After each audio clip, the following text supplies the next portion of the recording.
Hola, en este séptimo vídeo del curso de Química Orgánica vamos a terminar con el tema de aldehídos y cetonas que empezamos en el sexto vídeo. Vamos a ver algunas reacciones muy importantes del grupo carbonilo, como puede ser la reacción de Baeyer-Villiger, la reacción de Wittig. Aquí, por ejemplo, tenemos el modelo molecular de un iluro de fósforo.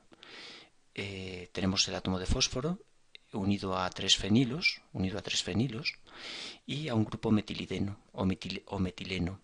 Por tanto, se trata de un metilén trifenil fosforano que, en presencia de aldehídos o cetonas, va a generar un alqueno. Por otro lado, aquí tenemos un iluro de azufre. El iluro de azufre, al reaccionar con aldehídos o cetonas, genera oxaciclopropanos. Bien, pero aparte de estas reacciones importantes, vamos a ver algunos ensayos analíticos. Por ejemplo,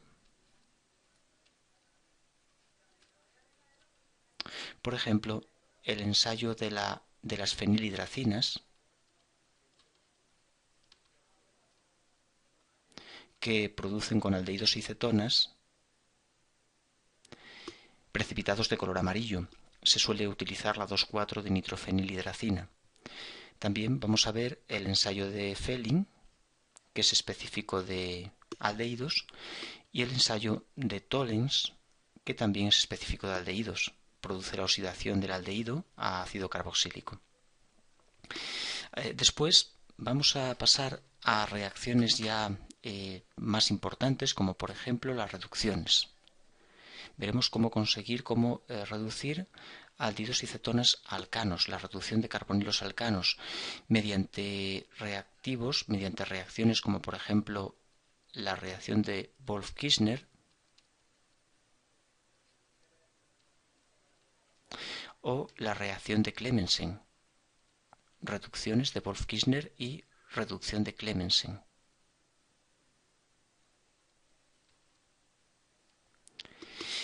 También veremos cómo se puede reducir un carbonilo alcano a través de los tioacetales.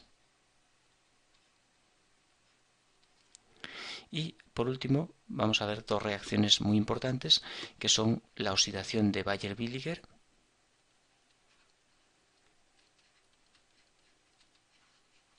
y la formación de alquenos mediante la reacción de Wittig. Y un pequeño comentario sobre hiluros de azufre que van a permitir generar oxaciclopropanos.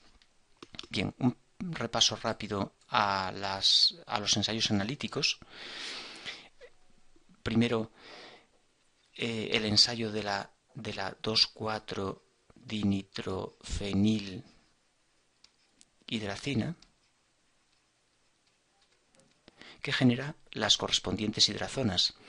Por ejemplo, si tenemos ciclohexanona, nos sirve cualquier aldehído cetona y le añadimos una fenilhidracina.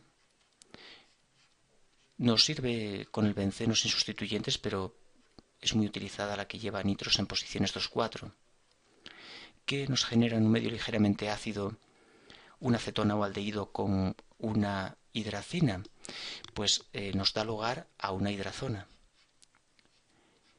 Eso no tiene nada de especial. En el vídeo anterior ya lo comentamos. Condensamos el carbonilo con los hidrógenos de la hidracina, ahí se libera una molécula de agua y obtenemos un enlace doble nitrógeno-carbono que nos va a formar una hidrazona. Esta hidrazona tiene de particular que precipita de color amarillo y por tanto podemos reconocer la presencia de aldehídos o cetonas por la formación de dicho precipitado.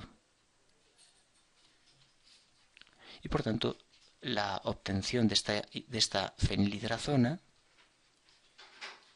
es interesante para determinar si en el medio hay un aldehído cetona. Aquí me falta un doble enlace en el benceno. Bien, después tenemos ensayos que son específicos de los aldehídos, porque el que acabo de comentar nos sirve tanto, da positivo tanto con aldehídos como cetonas, pero los ensayos de Fehling y Tollens son solo dan solo positivo con aldehídos. Por ejemplo, si tenemos el etanal y lo hacemos reaccionar con una disolución de cobre 2, sulfato de cobre, en un medio básico, con sosa acuosa, pues conseguimos que el aldehído se oxide a ácido carboxílico. Conseguimos la oxidación del aldehído ácido y el cobre 2 se va a reducir a cobre 1 y va a precipitar como Cu2O, que es un precipitado de color rojo. Apariencia similar al barro, color rojo ladrillo. Si observamos este precipitado de Cu2O, significa que en el medio hay un aldehído. La acetona no produce dicho precipitado. De igual manera, el ensayo de Tollens también es específico del aldehído y hace exactamente lo mismo.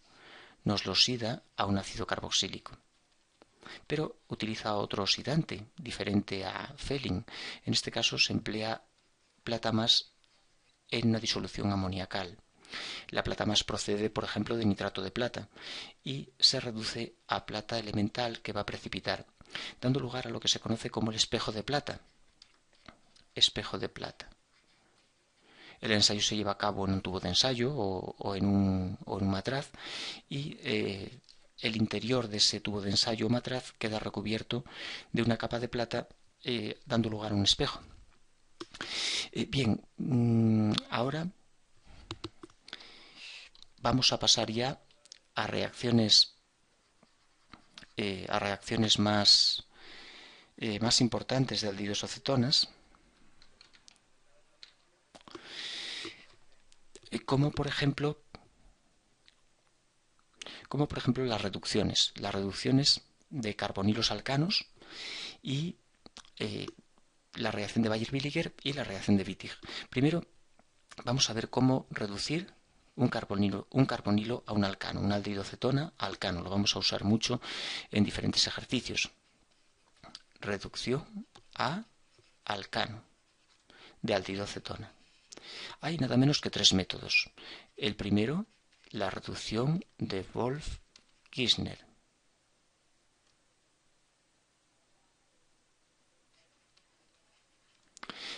Wolff-Kishner reduce un aldehído cetona, por ejemplo la ciclohexanona, la reduce a alcano por tratamiento con hidracina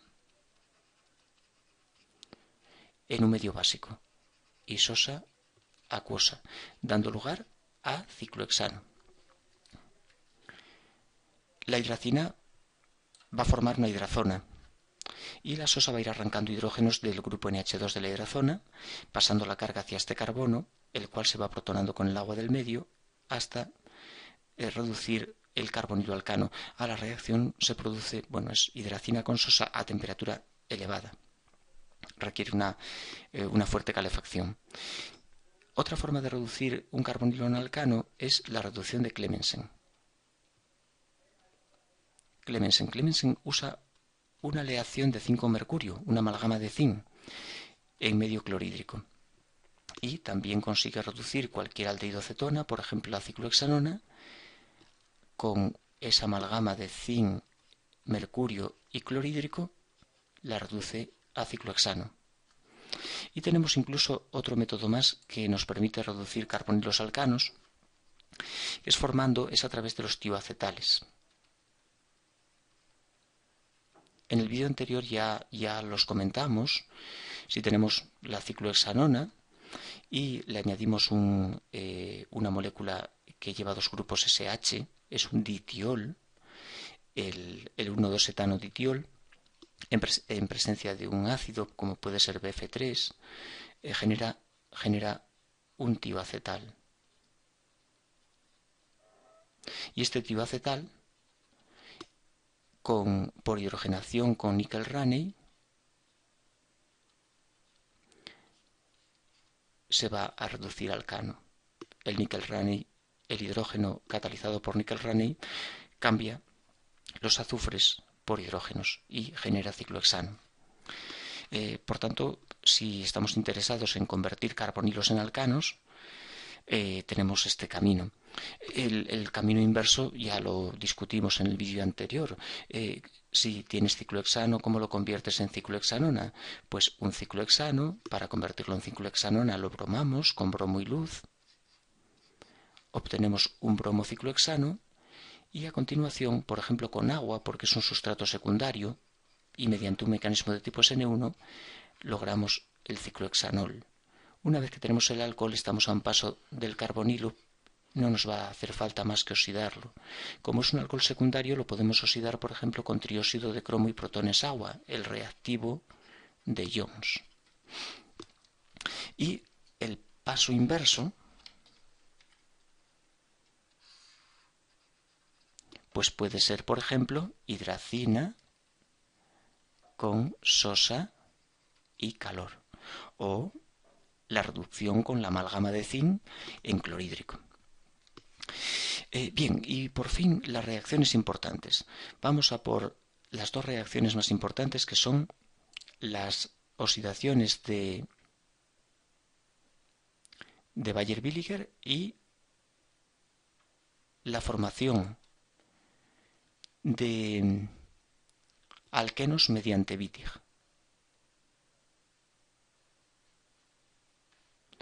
Y las vamos a dibujar aquí. Voy a borrar un poco para tener un poco de espacio. Y vamos a poner ejemplos de ambas reacciones.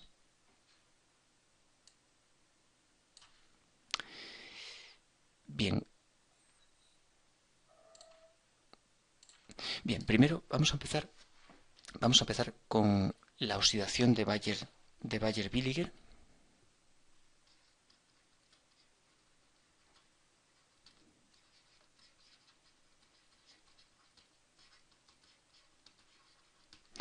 Y decir que nos permite convertir una cetona, tiene que ser cetona, el aldehído no sirve, en éster. Una cetona a éster, la única reacción que lo consigue, en un solo paso. Y emplea como reactivo un perácido. Un perácido o peroxiácido. El más famoso, el más conocido, es el MCPBA. Por ejemplo, vamos a partir de la propanona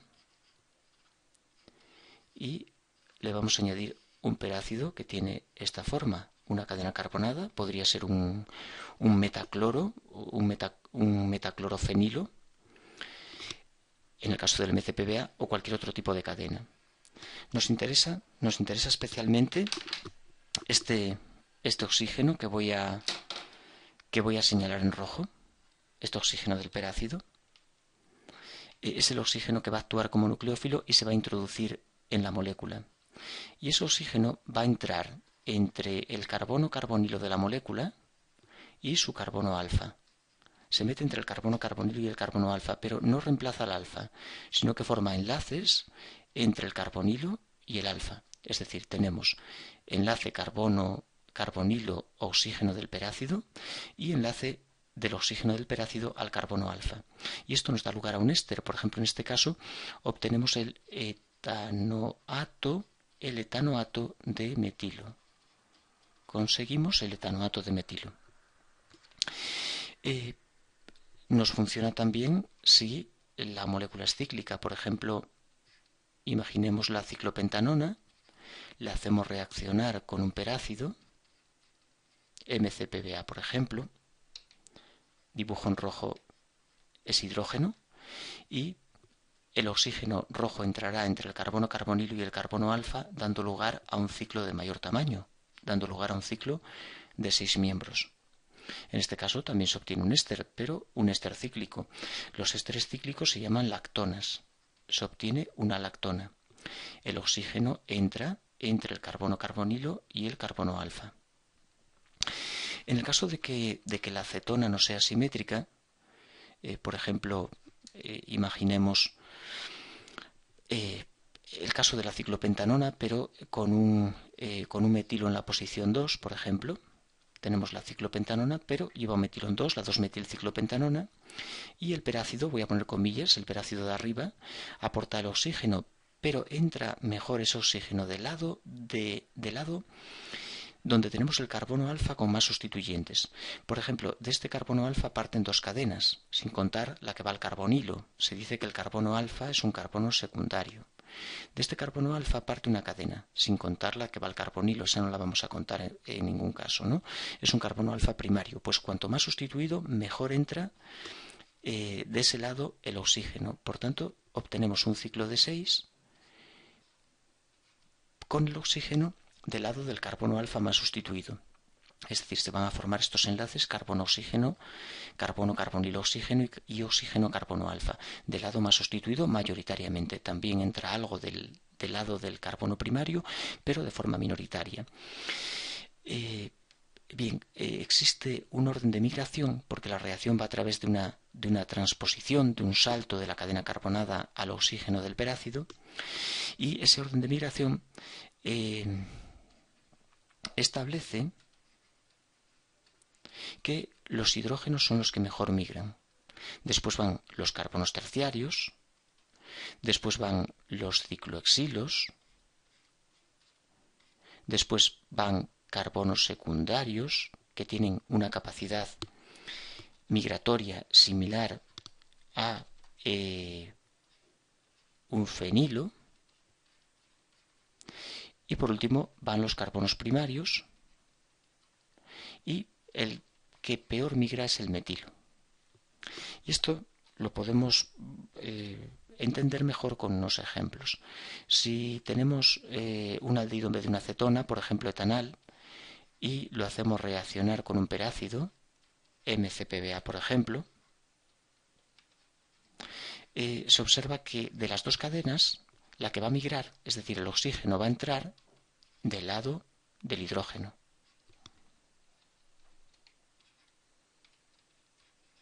Formándose un ácido carboxílico. No tiene un interés importante esa reacción, puesto que la oxidación de un aldehído ácido se puede hacer con diferentes reactivos. Cualquier oxidante, por ejemplo Jones, nos pasa un aldehído ácido carboxílico, por tanto no tiene mayor interés. Sin embargo, la obtención de un éster a partir de una acetona sí es una reacción que no podemos realizar con ningún otro tipo de reactivo. Y por eso tiene interés. En el caso de los aldehídos, pues no, el paso de un aldehído ácido lo podemos hacer con diferentes reacciones, con diferentes reactivos, perdón. Bien, para que se comprenda un poco mejor la reacción, vamos a dibujar en un momento el mecanismo. Por ejemplo, vamos a hacer el mecanismo con una acetona que va sustituida de forma distinta, es decir, tiene un carbono alfa con un metilo sin sustituyentes y otro carbono alfa con dos metilos. Le vamos a añadir el perácido y vamos a ver cómo se produce la reacción. Este oxígeno del perácido es la clave de la reacción, y desde él se produce el ataque nucleófilo al carbono polarizado positivamente de la acetona, pasando la carga hacia el oxígeno. Todas las reacciones que hemos visto hasta ahora de los aldehídos y cetonas transcurren de esta forma. Diferentes nucleófilos atacan al carbono carbonilo. Pues en este caso no es diferente. El perácido va a actuar como nucleófilo y va a atacar a través del oxígeno nucleófilo al carbono carbonilo, formándose este enlace que voy a dibujar aquí. Este es el oxígeno del perácido que ataca, y unido a él va el otro oxígeno, y a su vez este une a un carbono que tiene un doble enlace con otro oxígeno y el grupo R. La reacción consiste en una serie de movimientos de electrones en los que, bueno, además vamos a hacer una cosa. Este hidrógeno que subrayo aquí, lo vamos a colocar sobre este oxígeno que recibió los electrones y quedó cargado negativamente. Y ahora ocurren los siguientes movimientos de electrones. El doble enlace carbono-oxígeno arranca el hidrógeno. Este enlace oxígeno-hidrógeno pasa a formar aquí un doble.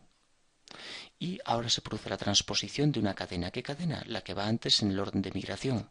Se transpone junto con el enlace, no solo la cadena, sino también el par de electrones que unen el carbono al que era anteriormente carbonilo.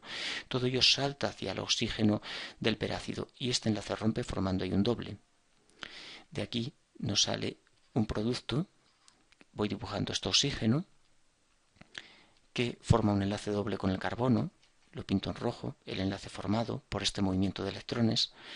A continuación dibujo el carbono, que va unido a un metilo, que va unido a un oxígeno, este de aquí. Voy a pintarlo, bueno, lo pinto en azul, en rojo, perdón, mejor. Y ahora a este oxígeno le salta el isopropilo.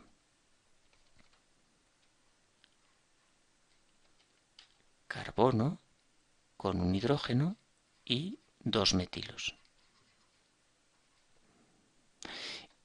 Y como subproducto nos va a quedar el ácido derivado del perácido, este carbono, que va unido a un oxígeno por un enlace simple, y a su vez ese oxígeno une al hidrógeno que arranca.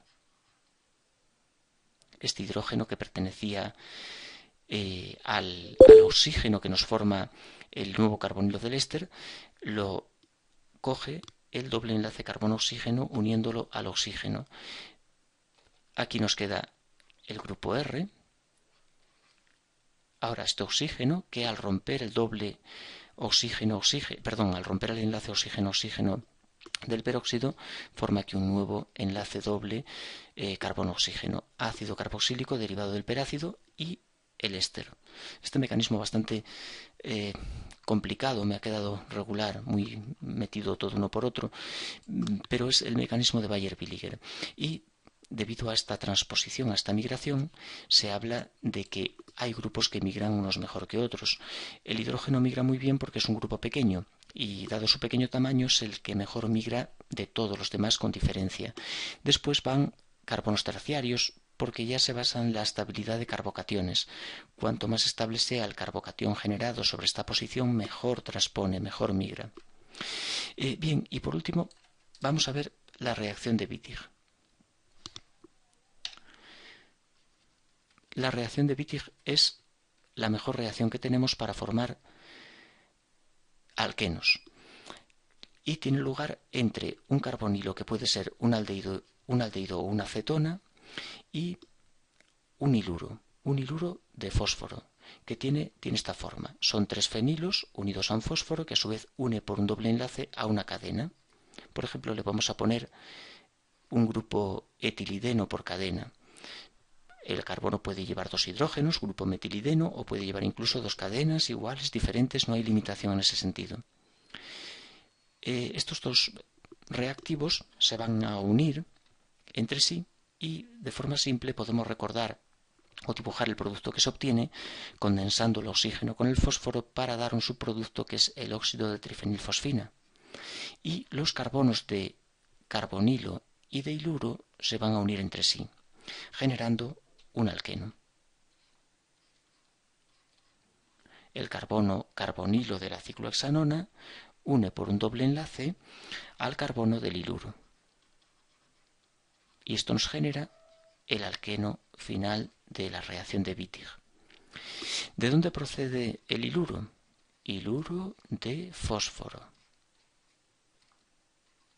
El iluro de fósforo se obtiene a partir de un aloalcano. Un aloalcano con la misma cadena carbonada que lleve el iluro final. Y para ello hacemos una reacción de tipo N2 con la trifenilfosfina. La trifenilfosfina es un nucleófilo bueno y va a atacar al carbono del bromo sacando el bromo, generándose de esta manera una sal de fosfonio.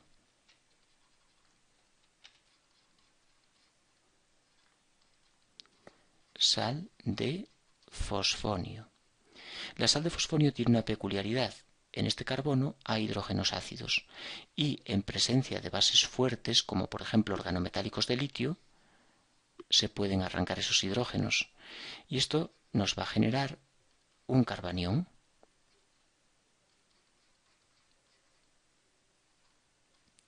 Y este carbanión, junto con un fósforo vecino positivo, es un iluro.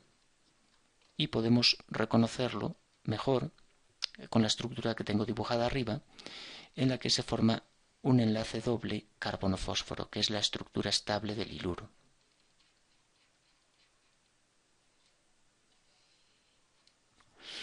Bien, y este iluro atacará aldehídos o cetonas formando alquenos. En el caso de de que el alqueno tenga estereoquímica. El anterior que he dibujado no la tiene, pero si el alqueno tiene estereoquímica, la reacción tiene estereoselectividad por los alquenos Z. Es decir, por ejemplo, si hacemos reaccionar el etanal, con el iluro que acabamos de preparar,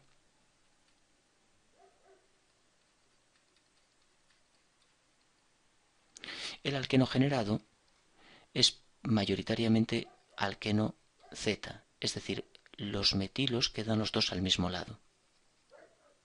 No voy a entrar en detalles, pero se puede explicar dibujando el estado de transición de la reacción, en el que se forma un ciclo de 4 y su disposición más estable nos va a conducir a este tipo de alqueno Z. La reacción tiene lugar mediante un mecanismo 2+2. El iluro y el carbonilo se atacan mutuamente, formando un ciclo de 4 que a continuación se rompe y nos libera el alqueno y un subproducto que es el óxido de trifenilfosfina. Los enlaces formados en esa reacción son este y este. El oxígeno y el fósforo muy afines se unen, los carbonos también, y se forma un ciclo de 4. La reacción se conoce como una 2+2. Es un oxafosfaetano, es un oxafosfetano. Y este ciclo de 4 se va a romper de manera que el oxígeno se lleva hacia los electrones y el fósforo los cede para formar un doble enlace carbono-carbono. Este doble enlace carbono-carbono es el que genera el alqueno Z y el doble oxígeno-fósforo es el que nos va a dar el subproducto, el óxido de trifenilfosfina. Bien, bueno, por último, un ejemplo de los siluros de azufre. Y después un par de ejemplos sobre cómo aplicar estas reacciones a algún ejercicio. Bien, vamos a pasar a ver un pequeño ejemplo de qué pueden hacer los siluros de azufre. Un carbonilo, por ejemplo, ciclohexanona. Si lo hacemos reaccionar con un compuesto que tiene un carbono en forma de carbanión y un azufre positivo, este tipo de compuesto se conoce como un iluro de azufre. Es cierto que tiene una estructura más estable en la que hay un doble enlace carbono-azufre, pero vamos a dibujar esta porque, como todas las reacciones que hemos visto, supone el ataque de un nucleófilo al carbono-carbonilo, pasando la carga hacia el oxígeno del carbonilo. Esto nos forma inicialmente un enlace entre el carbono del iluro y el azufre nos forma, un enlace entre el carbono-carbonilo y el carbono del iluro. A continuación, el oxígeno, que es buen nucleófilo, va a ciclar sobre el carbono del azufre, aprovechando que este es muy buen grupo saliente.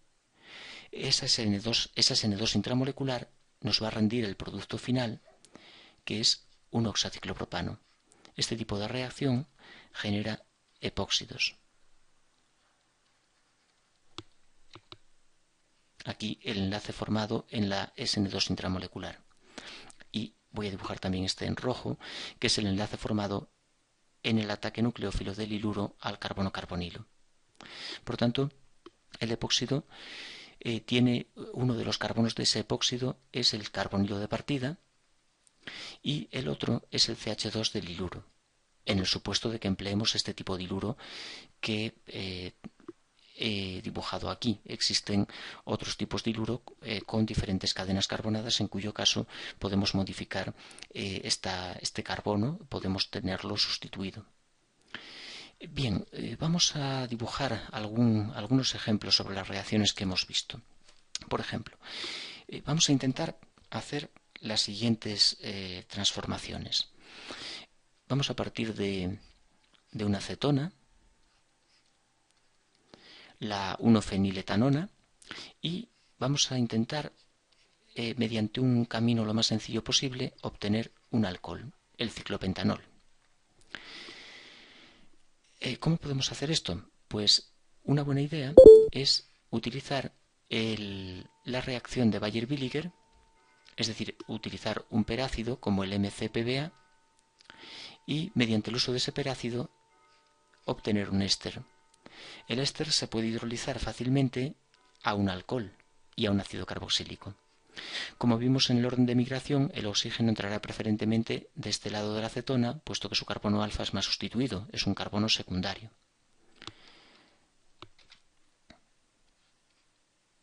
Y aquí vamos a tener el carbonilo. De la acetona. Metemos el oxígeno entre el carbono carbonilo y el carbono alfa.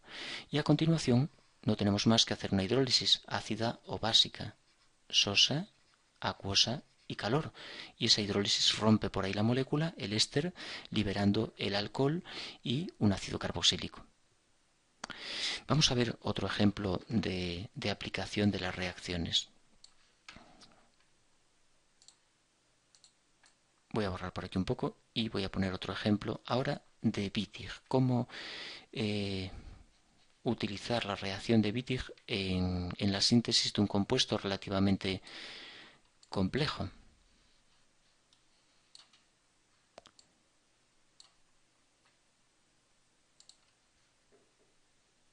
Como puede ser el que voy a mostrar aquí. Vamos a partir de un compuesto de 5 carbonos con un doble enlace y 2 metilos, el 2,4, la 2,4, el 2,4 dimetil 2-penteno, 2,4 dimetil 2-penteno, y partiendo de él vamos a obtener un alqueno. Partiendo de esa molécula común y correactivo orgánico vamos a conseguir este alqueno. Enseguida nos damos cuenta de que el reactivo de partida y la molécula final comparten una estructura similar, de manera que esta parte que subrayo corresponde con una molécula de reactivo de partida y esta otra una segunda molécula de reactivo de partida.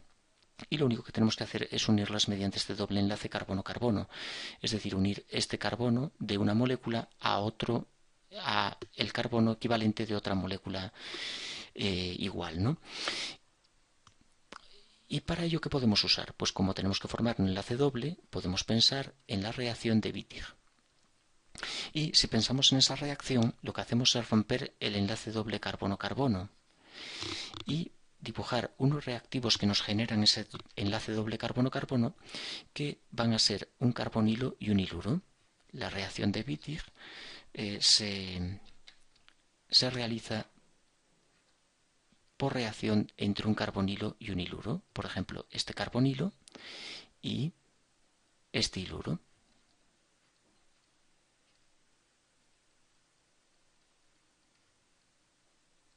El carbonilo y el iluro condensarán mediante el mecanismo que vimos anteriormente, liberando el óxido de trifenilfosfina y formando el alqueno final. Bien, pero ahora tenemos que explicar cómo se puede obtener el carbonilo y el iluro a partir de la molécula de partida, a partir del 2,4-dimetil 2-penteno. Primero vamos a obtener el carbonilo, partiendo de ese compuesto inicial. Bien, dibujamos de nuevo el alqueno. Vamos a ponerlo girado para ver mejor cómo obtenemos el carbonilo. Y aquí me interesa generar un carbonilo, un doble enlace carbono-oxígeno. Para ello, lo primero que voy a hacer es poner un alcohol. ¿Cómo puedo poner un alcohol en este carbono del alqueno? Pues mediante una hidroboración. Primero el borano en THF y de segundo paso una oxidación con agua oxigenada en medio básico. Eso me va a generar un alcohol anti-Markovnikov. Empleo ese reactivo porque permite hidratar anti-Markovnikov. Entra el hidrógeno en este carbono y el OH en este. Una vez que tengo el alcohol, no tenemos más que oxidar con trióxido de cromo y sulfúrico acuoso para obtener el carbonilo que en una etapa posterior mediante Wittig generará el alqueno.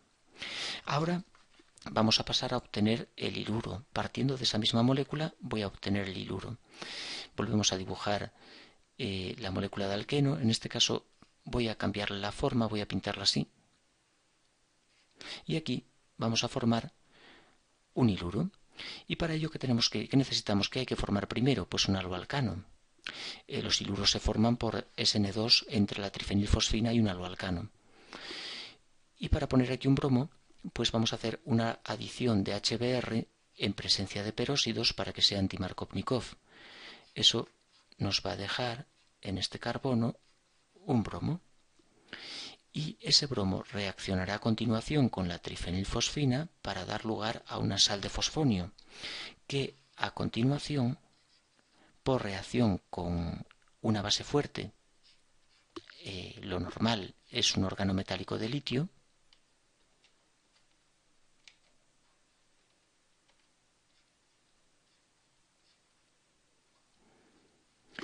lo que nos va a permitir arrancar el hidrógeno que hay en esta posición, pues nos dará el iluro final.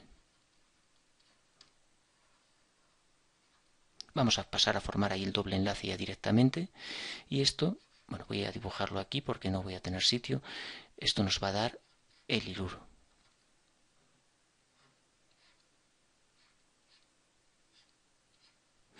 Iluro